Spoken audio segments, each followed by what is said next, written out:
Thanks for staying with us. Yes, I find what you talked about earlier very commendable, but what I am referring to is courtism. Yeah.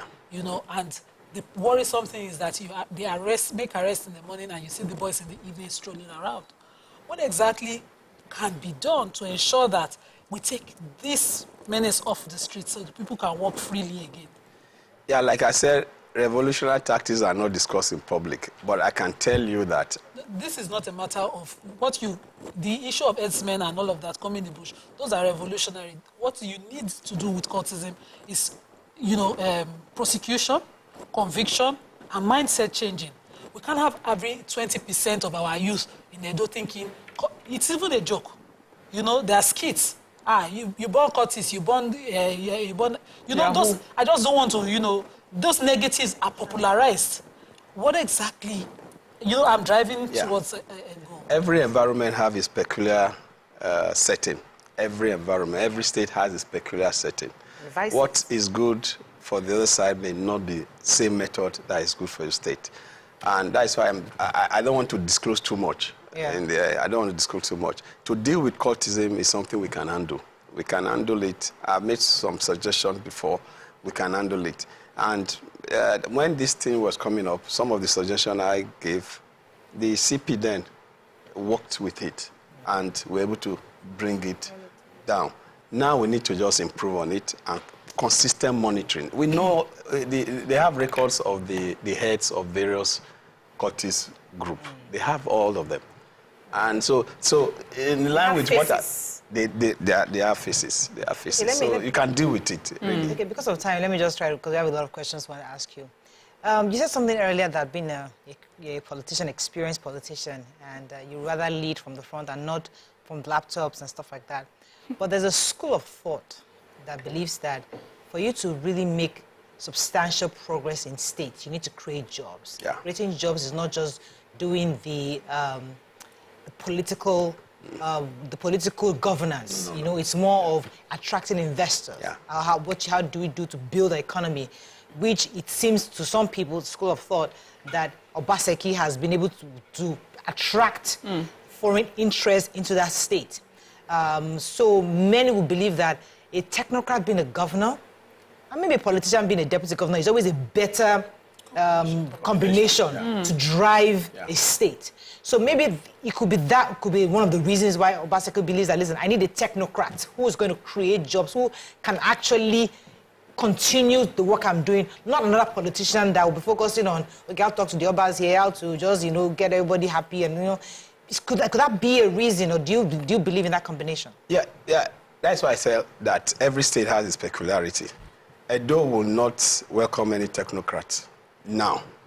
Maybe in the future, yes, but Edo will not welcome any technocrat now. And because of what they see now. That is the truth. I will say it the way it is. You can throw me away, but you can't throw my words. It remains. That is the truth. And why is that? Even in the name of technocrat, I will not pride myself as a technocrat. I've had both public and private experience. What I see now, in quote, private sector is governed by regulation, while public sector is governed by laws. And they come with that mindset of private sector, and they forget the law. For instance, today, we have SUBEB. We don't have a board. We only have one lady. We only have one lady that is chairman and was not cleared by the House. Imagine that. That's an aberration. Because as a private sector, you can do that. It's your company. You can decide to fire and hire. In public sector, you can't fire and hire. There's procedures. So when you come with the mindset... Well, some will argue that that's the problem with Nigeria, because we focus so much on the bureaucracy of this is how it's done. Because somebody's trying to... The solution, I'll come to you, sir. The solution is every child must be educated. Learning must take place. That's my solution. How to get there is get in those technocrats to do the job. Because so all the bureaucratic processing, this is how it's done.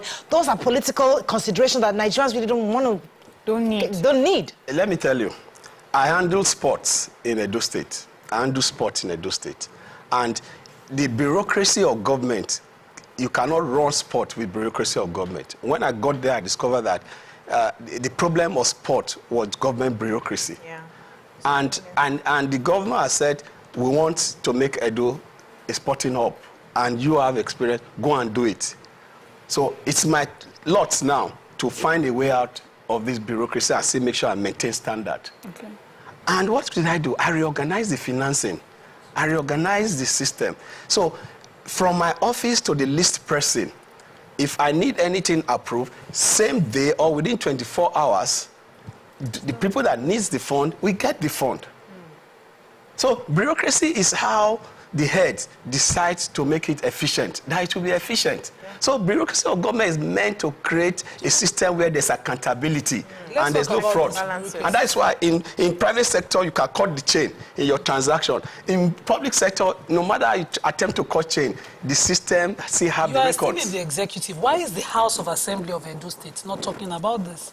In Lagos recently, when the elections were done, and the governor sent his list for his cabinet, the speaker stood his ground and said, it must be done this way. Why didn't the House of Assembly or the speaker take a stand about this?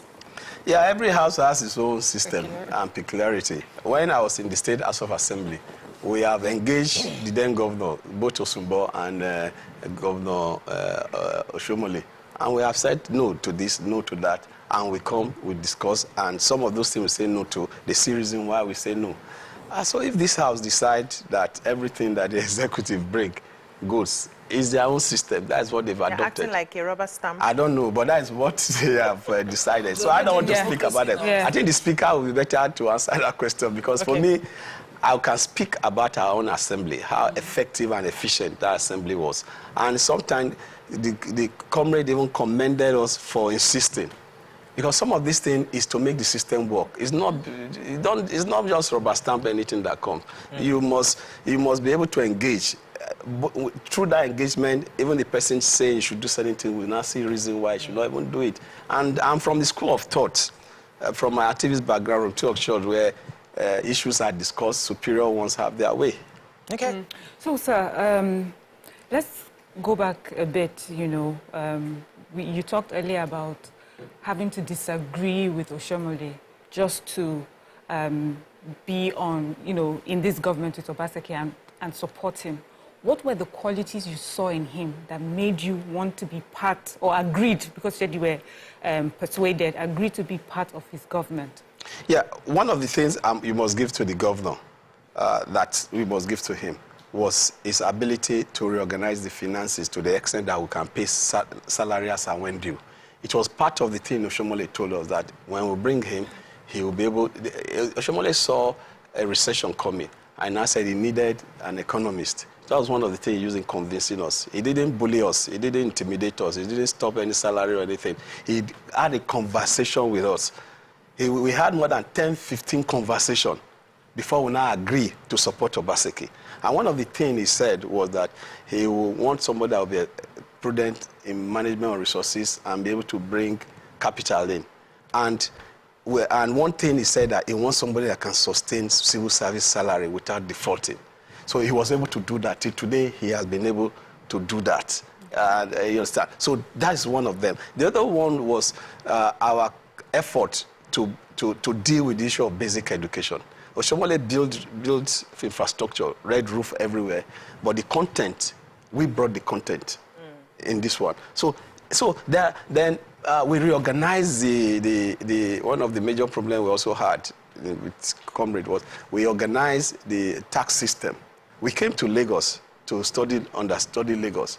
And when I was asked to handle that, I also went on 1 or 2 training to brush myself on management of that, digitalizing the system. We were able to also take the area boys and remove their toga of area boys and wear them suits and reorganize and restructure our internally generated revenue, where we are now talking about 60 to 70 billion in a year, in a budget. You touched on... So those are some of the things that... And also, one thing that is dear to me was health.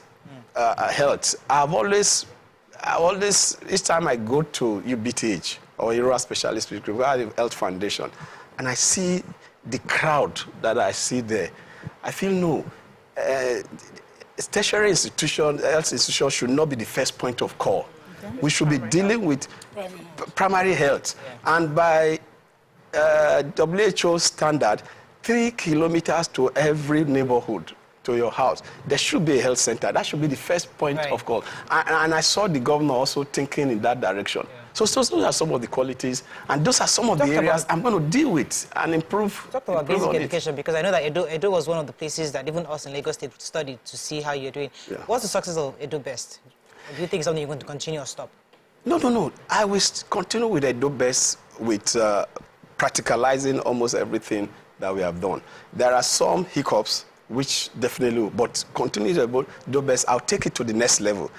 I'll take it to the secondary school. We are actually dealing with primary and GSS. That's where we are now. But taking the secondary, because we still have a lot of gaps in in senior secondary school, teachers and all those things. So I'm going to we have Edo Best 1.0. I'm taking it to 2.0 by including the senior secondary school. So it's a project that will continue with some little adjustment. But it's a program that must continue. Okay. With the fallout of things now, do you sit down and regret ever disagreeing with Oshiomhole on Obasaki's account? Yeah, Oshiomhole, people have asked me, I regret because the governor I supported is now fighting me. I said no. You know, the only thing, and I've apologized, I must say apologizing to Comrade Adansoli Oshiomhole. I regret when I listen to the language. And that's why I say I don't want to repeat the same thing. Mistakes. The language, I regret those language. But in terms of the principle to support Obaseki, if I still have the opportunity, I'll support Obaseki. Because at that time, that was the right thing to do. It's the language. It's not because Obaseki is doing what he's doing now, I will not deny him. No. I will support Obaseki again if that scenario play. But what I will amend is the language. And I apologize again to Comrade Adams Oshiomhole on the language. Stay on this, because who is the vengeful one? If you said that, you know, Comrade Adams Oshiomhole did the red roofs, he did this, he did that, he did Okpekpe race. That, for me, is very